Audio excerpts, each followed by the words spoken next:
Hi and welcome to the tutorial on how to use the timeline in DOTEbase. So the timeline is really the place where you have your media controls and also you have your waveform available, and you have all the sync codes from DOTE directly available in DOTEbase. So it is very similar to the timeline in DOTE.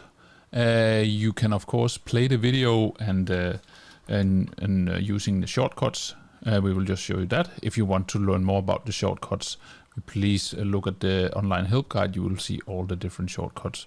But to play the video, it's Command N on a Mac, and then the video will be playing. And you can also play and stop on return, and that is Shift Command and N. And you can also go into loop mode, which is Command Option and N. And then you will see this yellow segment appearing in the timeline panel. And we will clear that now using the same command. You can also move back and forth in the video and so on. Then we have the option to make selections. If you hold down Shift, then you can select a part of the waveform in the timeline panel. So that is a way of you can create media clips. We will show you that in another tutorial.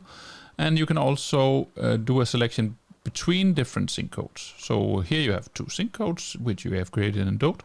And then you can select that, and you can see the length of the selected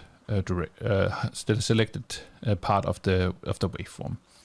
So that's basically what you can do in DOTEbase with the timeline panel. It's of course essential for navigating the audio-video files in DOTEbase. Please stay tuned and watch other tutorials on how to use DOTEbase, and please subscribe to our YouTube channel.